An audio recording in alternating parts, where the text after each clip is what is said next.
Clairement, je mentirais si je disais qu'il y a une chose en particulier qui m'a permis d'enfin être capable de vivre ce que j'avais envie de vivre dans ma vie, d'attirer à moi les expériences, les opportunités, les personnes qui me faisaient vraiment rêver et vibrer. C'est faux. Il n'y a pas juste une chose. Il y en a plein. Il y a tout un tas de, je vais dire petites choses, mais elles sont pas si petites en fait. Mais il y a tout un tas de choses. Parce que, comme j'aime à le répéter, se rendre magnétique pour les expériences, les opportunités, les personnes vraiment alignés avec nous et qui nous font vibrer, c'est un style de vie. C'est, j'allais dire, un changement d'identité. Ça ne veut pas dire qu'on doit se changer soi-même, mais ça veut dire qu'on doit incarner finalement quelque chose de différent et rayonner quelque chose de différent pour vivre une réalité différente. Mais il y a une chose dont, étonnamment, je trouve qu'on ne parle pas assez, en tout cas pas dans ce contexte-là, on en parle beaucoup, mais jamais dans ce contexte-là. C'est la capacité à protéger son énergie. Je parlais la dernière fois de régulation émotionnelle et de l'importance de ne pas laisser les émotions aux commandes de nos journées. Ce qui ne veut pas dire qu'on ne doit pas vivre ces émotions, ça veut dire qu'on doit les mettre de côté. Non, non, juste pas se laisser dominer, pas les laisser prendre les rênes. Et ben là, c'est dans la même veine en fait.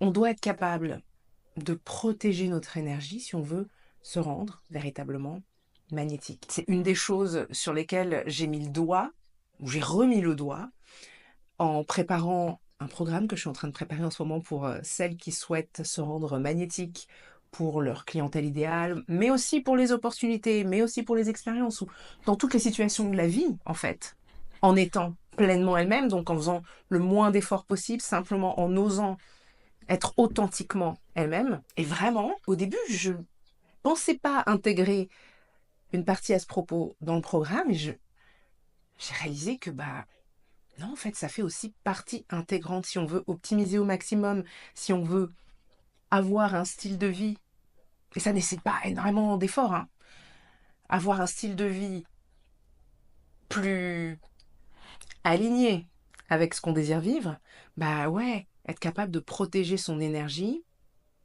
ça me paraît crucial. Alors je dis, ça ne demande pas énormément d'efforts, mais évidemment, c'est toujours plus complexe que ça, mais on va y revenir dans un instant. Si tu tombes sur cet épisode par hasard, je me présente rapidement, je suis Joanne Tatam, je suis mystique pragmatique, coach, mentor, auteur.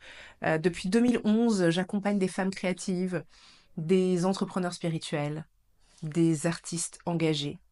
Je les aide à oser se rendre visibles en étant pleinement elles-mêmes. Je les aide à se rendre magnétiques en incarnant leur message, leur mission, leur vision et en vivant dans le flow et en développant une présence à la fois intentionnelle et magnétique. Cette idée de protéger son énergie, je sais que quand on est dans le milieu du développement personnel, j'allais dire spirituel, développement personnel, spiritualité ou développement spirituel, bien entendu, cette idée de protéger son énergie, on en parle, mais on n'en parle pas suffisamment quand on parle d'entrepreneuriat, de visibilité, visibilité en ligne et capacité à se rendre visible. Protéger son énergie, c'est une des choses qui permet de se rendre magnétique. Pour plusieurs raisons. Évidemment parce que quand on a des fuites d'énergie, on n'a pas une énergie qui est très magnétique. On a une énergie qui est un petit peu... qui n'inspire pas spontanément, n'attire pas spontanément avec fluidité. Je ne dis pas que c'est impossible, je dis que c'est moins fluide. Et moi, mon objectif, c'est personnellement dans la vie, flow et présence, hein, c'est de vivre plus dans le flow, que les choses soient plus fluides et plus faciles. Et ce que je vais aider mes clientes à faire, c'est à vivre ça justement. Quelque chose de plus fluide, de plus facile pour elles. Si vous voulez que les choses soient fluides, votre énergie, idéalement, il vaut mieux qu'elle soit plutôt stable. Ça nécessite d'être capable de protéger son énergie. Protéger son énergie, c'est aussi ce qui nous permet d'oser rayonner pleinement qui on est vraiment, en toute authenticité et en toute confiance, en se sentant safe à le faire. Parce que si dans un coin de votre tête, vous sentez bien que l'énergie que vous allez offrir au monde, elle va être mise en danger ou elle va créer une fuite, un canal d'accès à vous que vous n'êtes pas prête à donner et que quelque chose, si vous avez le sentiment, même sans vous en rendre compte consciemment, mais si vous avez quelque part dans un coin de votre tête, un coin de vos tripes, que sais-je, ce sentiment que quelque chose va vous échapper si vous offrez votre énergie au monde, vous allez avoir du mal à rayonner pleinement qui vous êtes vraiment, à vous rendre visible authentiquement et à être magnétique. Donc vous avez besoin d'être capable de protéger votre énergie aussi pour ça. Et bien entendu, quand on protège son énergie, on est aussi beaucoup plus ancré, beaucoup plus aligné et beaucoup moins susceptible d'être dispersé, d'être perturbé par les énergies des autres ou par, on en parlait la dernière fois, les interactions avec les autres ou avec le reste du monde de façon générale. Quand vous avez une interaction désagréable, quand vous vivez quelque chose dans votre vie, la vie est ainsi faite que tout n'est pas tout n'est pas si fluide et si simple et si facile tout le temps. Cependant, malgré les difficultés, malgré les challenges, si vous êtes capable de protéger votre énergie, vous allez parvenir à rester solide, à rester stable, à rester ancré. C'est important de protéger cette énergie. Et puis simplement parce que pourquoi pas en fait? Pourquoi pas? Pourquoi pas faire en sorte de protéger son énergie juste parce que c'est agréable. Et protéger son énergie, ce n'est pas mettre des barrières tout autour de soi, c'est pas élever des murs entre soi et les autres, ça n'a rien à voir avec tout ça. Protéger son énergie, c'est du self-care, c'est veiller à son alignement. Ça ne veut pas dire qu'on se coupe du reste du monde pour autant. Cependant, on ne va pas exclure la possibilité de bloquer l'accès à soi, de bloquer l'accès à notre énergie, en fait. Quand je parle de protéger son énergie, il y a des tas de façons de le faire. Mais la base de base, la façon la plus simple pour vous de protéger votre énergie là, ici, tout de suite, maintenant, c'est d'être capable de dire non, c'est d'être capable de dire stop. Ça commence par là. J'ai même pas envie de rentrer dans le détail de toutes les choses que vous pourriez faire pour protéger votre énergie. Si vous n'avez pas la base, ça va pas servir à grand chose. La base, c'est ça. La base, c'est la capacité à dire non, la capacité à dire stop. La capacité aussi à bloquer les gens dans la vraie vie en s'éloignant et en bloquant l'accès à soi, en fait. Et on peut appeler ça couper les ponts. Sur Internet, bloquer les gens, les indésirables. Là. Je sais que pour certaines personnes, moi la première, dire non, c'est pas évident. Dans certaines situations, bien sûr que dire non, ça va être facile pour vous. Et dans d'autres, ça va l'être beaucoup moins. Et c'est là où est votre mission. Apprenez à dire non. Là où aujourd'hui, ça bloque. Ah, vous n'arrivez pas à dire non. Vous n'arrivez pas à dire stop. C'est là que vous devriez commencer à travailler. Je sais que personnellement, j'ai dû attaquer la chose un petit peu sur tous les fronts. Vraiment sur tous les fronts. Parce que, comme beaucoup de mes clientes, j'ai été conditionnée à être une bonne petite fille qui dit oui à tout, qui veut pas décevoir, qui veut pas blesser, etc. Et imaginez les fuites d'énergie perpétuelles. Bien entendu, ça a un impact sur la vie privée, puisqu'on va avoir du mal à dire non, on va tout accepter, on va rendre service tout le temps à tout le monde, etc. Peu importe l'état dans lequel ça nous met, on va tout accepter, on va dire oui à tout. C'est pas viable, on est d'accord. Mais quand on devient entrepreneur, là, le piège, il est double en fait. Il est double parce que non seulement on a été conditionné à être une bonne petite fille qui dit oui à tout. Donc on va avoir du mal à dire non par peur de blesser, etc. Mais en plus de ça, on veut aussi se conformer à l'idée qu'on a, à l'idée qu'on nous a mise de ce qu'on est censé être et de ce qu'on est censé faire quand on est entrepreneur ou quand on est artiste, ou peu importe, créatif, peu importe. On a quelque chose à vendre, on n'est pas salarié, on a quelque chose à vendre, quelque chose à offrir au monde. Et ça vient avec tout un tas de croyances à propos de ça. On a entendu, probablement, vous avez entendu les mêmes choses que moi, en grandissant peut-être, surtout si si vous n'avez pas eu d'entrepreneur en fait dans votre entourage, mais vous avez probablement entendu que le client est roi. Première chose. Vous avez entendu que le client est roi. Vous avez peut-être entendu, je dis vous parce que c'est moi les choses que j'ai entendues, ok? Le client est roi, donc voilà. C'est pas facile, donc il faut pas repousser des clients, il faut pas faire fuir les clients parce qu'on ne sait pas d'où viendra le prochain. Donc il faut tout accepter, il faut accepter de vendre à n'importe quel prix, etc., etc. Tout un tas de croyances qui créent une carte du monde bien spécifique. Donc on a nos croyances par rapport à nous-mêmes, par rapport au fonctionnement voilà, des relations avec les autres, et vient s'ajouter à ça cette carte du monde de l'entrepreneuriat, du monde de l'art, ou peu importe la situation.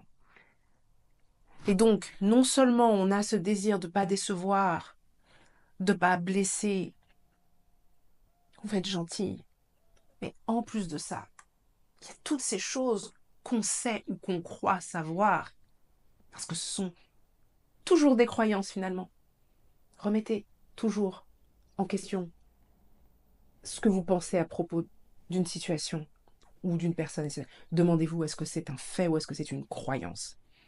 La majorité du temps, il s'agit de croyances. Le client est roi, ça veut dire quoi?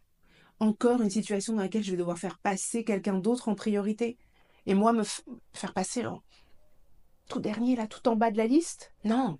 Vous pouvez imaginer sans peine à quel point ça crée des fuites d'énergie, en fait. Vous faites passer en priorité le client, ça veut dire la première chose que vous allez faire le matin, c'est commencer à vous tourner vers votre client avant même de vous demander, moi, qu'est-ce que j'ai à accomplir aujourd'hui? Qu'est-ce qui est important pour moi aujourd'hui? Vous allez commencer par répondre aux sollicitations des clients. Vous allez tout accepter parce que vous ne voulez pas faire fuir un client même s'il est pénible. Vous avez parfois des clients qui vous traitent pas correctement, qui vous parlent pas bien, qui n'accordent pas suffisamment de valeur à votre travail. Et parfois, ce ne sont même pas des clients, ce sont des clients potentiels qui entrent en contact avec vous et vous vous dites, ouais, non, non, attends, c'est peut-être un client, donc je vais être sympa. Je vais lui montrer comme je suis trop gentil, trop sympa, etc. Vous gagnez le client. Yes, vous avez l'argent. Mais bonjour les fuites d'énergie. Bonjour les fuites d'énergie. Et parfois, on se dit, je ne peux pas me permettre de perdre ce client, alors que c'est le même client qui paye une misère, parce que vous ne savez pas d'où viendra le prochain client, donc vous ne pouvez pas vous permettre de le repousser. Et vous êtes prête à le faire à n'importe quel prix. Je l'ai fait. Je l'ai fait. Je l'ai fait de proposer mes services à un prix ultra bas, pas pour les bonnes raisons. Alors, il y a de bonnes raisons de le faire. Ça m'est arrivé de proposer des séances de coaching solidaires à un tarif fixé par la personne. J'en ai proposé à un moment donné quelques-unes comme ça. Je referai peut-être ça à un autre moment. C'est pas la même chose que de se dire, chose que j'ai faite au début de mon activité à un moment donné, je me suis dit, bon, il faut absolument que j'ai des clients. Donc je vais baisser mes tarifs très très bas. J'ai baissé le tarif en question très très bas pour une cliente. Cette cliente, elle était très sympa. Hein. Elle n'est jamais allée au bout de l'accompagnement. Elle n'a pas obtenu de résultat. Il y a rien. Enfin voilà, ça n'allait pas. J'ai eu de la chance parce qu'elle était très sympa. Mais ça aurait pu être, comme c'est le cas parfois de certaines de mes clientes, une cliente de l'enfer. J'ai des clientes qui se retrouvent avec des clients de l'enfer, parfois, parce que justement, elles acceptent. Elles acceptent de baisser leurs tarifs, elles acceptent d'apporter un niveau de soutien, un niveau de réactivité qui n'est pas du tout cohérent d'ailleurs avec ce tarif plus bas. Et elles ne, elles font passer ce client-là en priorité dans leur journée, dans leur réflexion, dans tout. Et elles s'oublient complètement. N'allez pas reproduire ces choses que vous avez été conditionné à être. Ce n'est pas vraiment vous. Ce n'est pas vraiment vous. Et vous savez quoi? Si enfin, vraiment sincèrement, si enfin vous prenez le temps de protéger votre énergie, vous allez vous offrir, c'est probablement la chose la plus précieuse, vous allez vous offrir la possibilité de découvrir qui vous êtes vraiment, de quoi vous êtes faite vraiment. Et vous pourrez vous rendre visible en étant pleinement vous-même, authentiquement vous-même. Et tout ça, ça vous rendra beaucoup plus magnétique. Parce que quand on est dans une énergie du je me fais toute petite, je me plie, et vraiment, je fais tout pour ces clients ou ces clients potentiels qui sont pas du tout idéaux. Mais je fais tout. Je les fais passer en premier. Je m'oublie complètement. Vous pensez que c'est magnétique, ça? Vous vous oubliez complètement. Vous perdez votre vitalité. Vous avez des fuites d'énergie. Et vous, je suis certaine que vous le sentez ou vous l'avez senti si vous l'avez déjà vécu, ça. On le sent quand on a ses perdées, quand on doit se faire toute petite. Et après, on nourrit probablement du ressentiment. Et on se prend la tête à se demander comment je vais faire pour gérer ce client. Et en même temps, je ne peux pas me permettre de m'en séparer. Et parfois, il pète tellement une misère en réalité que qu'est-ce qu'on perd vraiment? On gagne. On gagne de l'énergie. On gagne de la liberté, de la vitalité pour faire les choses mieux avec des personnes plus alignées. C'est pas une question de dire il y a des clients, ils sont pas bien, c'est des mauvaises personnes. Non, c'est juste que c'est pas les personnes les plus alignées. Donc, vous avez besoin d'apprendre à protéger votre énergie et ça commence par là. Et si vous apprenez à protéger votre énergie, vous vous donnez l'opportunité de découvrir qui vous êtes vraiment et d'exprimer qui vous êtes vraiment. Il n'y a rien de plus... Alors, il y a probablement plein de choses très agréables, mais franchement, ça fait partie des choses les plus agréables au monde pour vous et pour toutes les personnes qui entrent en contact avec vous. Parce qu'une personne qui protège son énergie, c'est aussi quelqu'un qui est vraiment respecté. Vraiment respecté. Comment tu vas protéger ton énergie? Tu vas dire non quand quelque chose n'est pas aligné. Tu vas dire non. Tu vas refuser ce qui n'est pas aligné pour toi. Tu vas donner ton mode d'emploi. Tu vas expliquer aux gens comment mieux fonctionner avec toi. Tu leur donnes un cadre. Oui, tout ça, c'est poser ses limites. Hein. En d'autres termes, poser ses limites. Dire non. Poser un cadre, donner son mode d'emploi. Voici comment fonctionner avec moi pour les nouveaux clients. Ou les clients actuels. Il n'est jamais trop tard pour poser un cadre. Poser des limites, c'est poser un cadre. Un cadre protège ton énergie. Parfois, c'est à soi-même qu'on a besoin de poser des limites et de se poser un cadre. Je ne vais pas me laisser faire ça. J'ai besoin de faire telle chose pour que mon énergie soit au mieux. Commence par là. Il y a tout un tas d'autres choses que tu peux être amené à faire, mais ça, c'est la base. Et si ça, tu ne l'as pas, ça ne sert à rien d'aller essayer des trucs un peu plus, je sais pas, spirituels. Commence par ça. Dis non, refuse, pose un cadre, pose des limites, pose-toi un cadre à toi aussi, pose-toi des limites. Et cesse de fonctionner dans cet esprit de manque. Tu ne loupes rien et tu ne manqueras pas de quelque chose dont tu ne manquais pas hier parce que tu vas poser un cadre, parce que tu vas protéger ton énergie. En revanche, tu vas gagner beaucoup. Donc moi, ce que je t'encourage à faire là aujourd'hui, c'est de te demander si tu arrives à repérer toutes les fois où tu as des fuites d'énergie. Et interroge-toi sincèrement, est-ce qu'aujourd'hui, tu protèges vraiment ton énergie? Est-ce que ça fait partie de ton mode de fonctionnement aujourd'hui? Ou bien est-ce que tu as encore du mal? Est-ce que tu as du mal à dire non? Est-ce que tu as du mal à te faire passer en priorité, y compris dans ton activité? À quoi est-ce que tu vas dire non? Quel cadre tu vas poser ensuite? Quel cadre tu vas te poser ensuite pour protéger ton énergie? Il ne s'agit pas de s'enfermer. C'est pas un mur. C'est un cadre. Ça respire, un cadre. Je te laisse sur ces réflexions, puis je te dis à très bientôt pour un prochain épisode.